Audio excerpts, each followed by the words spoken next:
Eagles fans. This was ugly. The Browns came to town and didn't just win, they embarrassed Philadelphia in front of their own fans. Joe Flacco looked like he was playing 7 on 7 against a high school team, carving up the secondary. But in the middle of all that chaos, a few bright spots gave us hope. This is what really went down. The second and final joint practice between the Philadelphia Eagles and the Cleveland Browns was nothing short of a wake-up call. If you came in expecting the kind of dominance we saw last year against the Patriots, you left shaking your head. From start to finish, Cleveland brought the fight, and they brought it hard. Joe Flacco was in total control, picking apart the Eagles' defense like he had the playbook in his hands. The Birds didn't just lose reps. They got pushed around on both sides of the ball. This wasn't a narrow defeat. It was a statement from the Browns. But before we hit the panic button, let's be real, one bad practice doesn't mean the season is over. Even in this rough showing, a few players stood tall. Drew Makuba made his presence felt. Will Shipley flashed big play energy. And Philly's first-round pick showed why the front office trusted him with that selection. There was also a long-awaited return, Elijah Cooks, who went down with a shoulder injury in the preseason opener, was finally back on the field. He wasn't full speed yet, but seeing him in pads again was a relief. Still, he's got work to do to earn a roster spot. And the guy he's battling, Darius Cooper, just made that race a whole lot tougher. Cooper didn't just run routes, he made plays. A crossing route turned into a chunk gain. A sharp slant left Pro Bowl corner Denzel Ward in the dust. With performances like this, he's not just fighting for a spot, he's forcing his way onto the roster. On the flip side, A.J. Brown remains sidelined, hoodie and sweats on, watching from the sideline. That's now 8 practices he's missed this camp. Nick Sirianni insists there's no setback and that Brown is still on track. 21 days until week 1, plenty of time.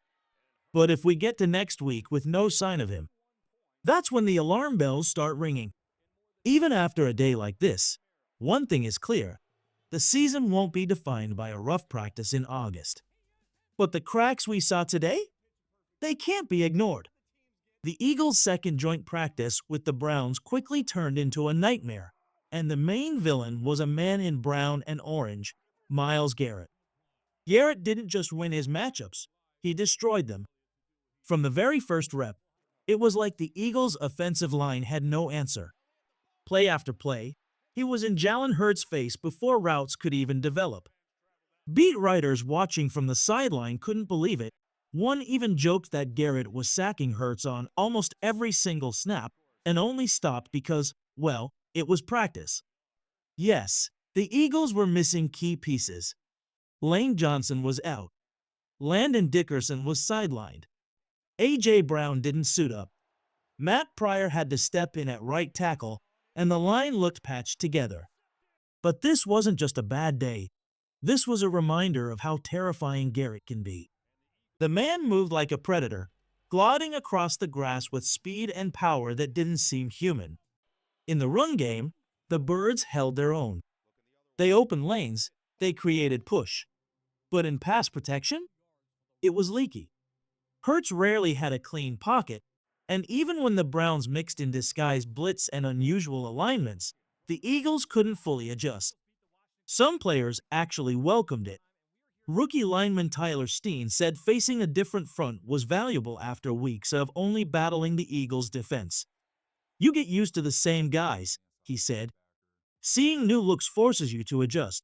That may be true, but the fact is, on this day, Garrett and the Browns' pass rush didn't just win. They dominated, and if nothing else, it was a loud, early season warning. Without Lane Johnson, this offensive line is vulnerable.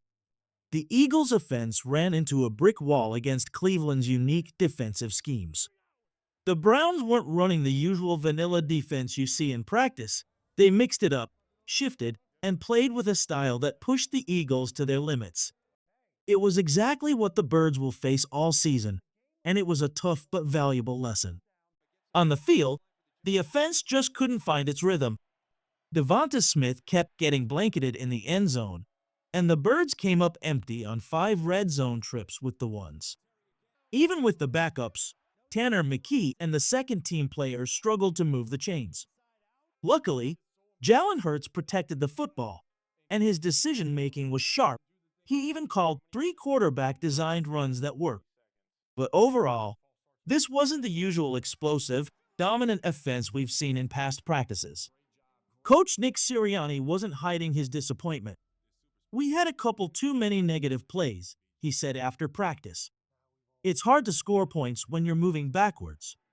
Our goal is always to eliminate bad football." And while mistakes happened, the team did get valuable experience against a different type of defense. The Eagles' combo blocks looked solid against a powerful Browns defensive line, led by the respected Coach Schwartz, whose defensive lines have always been elite. Facing that challenge was exactly what the Eagles needed to sharpen their game. Amid the struggles, there were bright spots. Will Shipley and Darius Cooper stood out as playmakers. Browns beat writer Zach Johnson even noted, "Will Shipley is good. In Cleveland, he'd be a starter and maybe make the Madden cover." Their consistent, impressive play gives fans hope for a versatile and exciting running back rotation in 2025. While Saquon Barkley will still get heavy touches, Shipley and A.J. Dillon will spell him and keep the offense fresh. Cam Jurgens summed it up. "We've got a good, versatile backfield. Everyone brings something different. It's fun watching them grow and learn from each other." Even Landon Dickerson made headlines. One day after knee surgery, he was walking around practice, handing out cold drinks to his Browns teammates. The energy and positivity he brought to the field lifted everyone's spirits and reminded fans that resilience is part of this team's identity. But while there were sparks of hope, the defensive side of the ball struggled just as much. Joe Flacco and the Browns' offense found soft spots in the Eagles' secondary, slicing through coverage like a knife. Both sides of the ball were tested, and it became clear. The Birds have work to do before they hit week 1. The Eagles' secondary had a day to forget.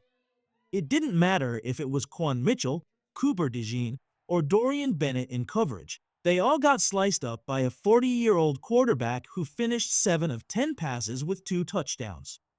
It was brutal to watch. Even the bright spots, like Key Ringo and Adoree Jackson, only escaped getting targeted because everyone else was beaten first. Honestly, it was a rough day, and the Birds' defensive backs are going to have to shake this off fast. On a slightly positive note, the cornerback rotation still feels competitive. Coach Nick Sirianni made it clear why they haven't named a starter yet. There's plenty of time for players to separate themselves. Depth is good, and competition is fierce. "Everything's a competition," he said. "It doesn't mean we don't try to put players where we think they should go. We just aren't in a rush." This shows that the Eagles are playing the long game, making sure the right players emerge naturally instead of forcing decisions too early. There were some defensive highlights, though. Jade Campbell looked like a force off the edge, putting pressure on both Joe Flacco and Dylan Gabriel in limited reps. He even talked about learning from Myles Garrett, calling him a freak and sharing tips on how to attack quarterbacks. Watching 2 elite athletes exchange knowledge was a reminder of how much talent is in this room, a mix of experience and up-and-coming stars pushing each other to the next level. The rookie Drew Makuba stole the show with what might have been the play of the day, an interception on a tip drill intended for Deontay Johnson. But it wasn't all smooth sailing. Later in practice, he gave up a touchdown to fellow rookie tight end Harold Fannin on a play from Dylan Gabriel.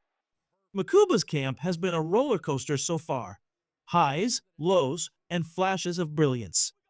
The more reps he gets with the first-team safeties, the sharper he looks.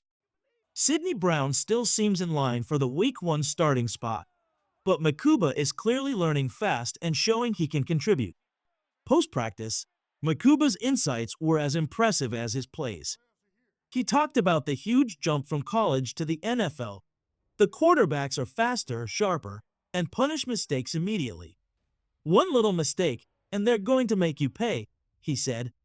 "Understanding the speed, accuracy, and preparation at this level is crucial, and Makuba is already adapting. He's growing in real time, and Eagles fans can feel the excitement building around his development.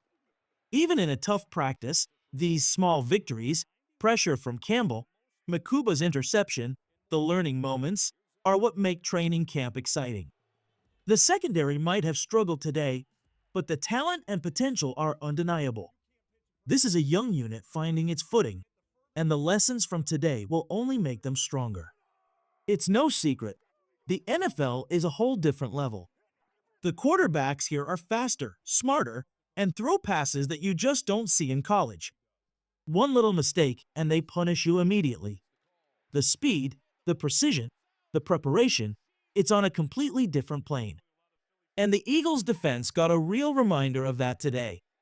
But if there was one player who stood out, who shined like a beacon in a tough practice, it was linebacker Jeremiah Trotter Jr. Hands down, he was everywhere.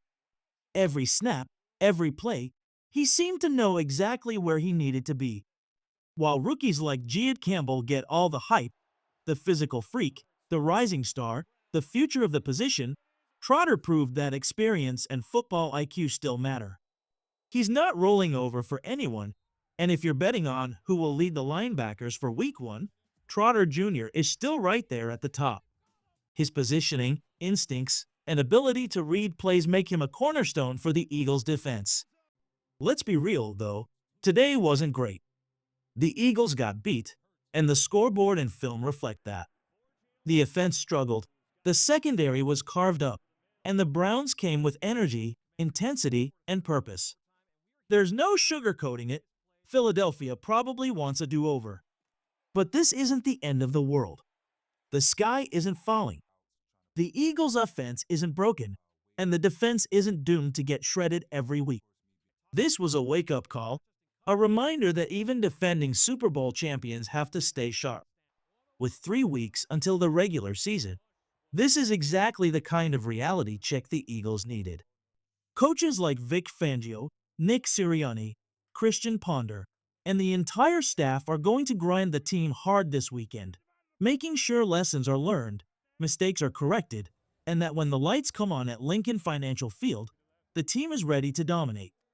And even in a tough day like today, there are silver linings. Covering joint practices is always exciting because you see who steps up, who fights, and who has the fire to compete at the highest level. Players like Trotter Jr., Campbell, and even the rookies are building the depth and confidence the Eagles will need all season long. So, Eagles fans, let's take a deep breath. Today was tough, but it's not the season. Use this as motivation, not panic. And now it's your turn. What do you think? Who impressed you most despite the rough outing? Drop your thoughts in the comments and let's get the conversation started.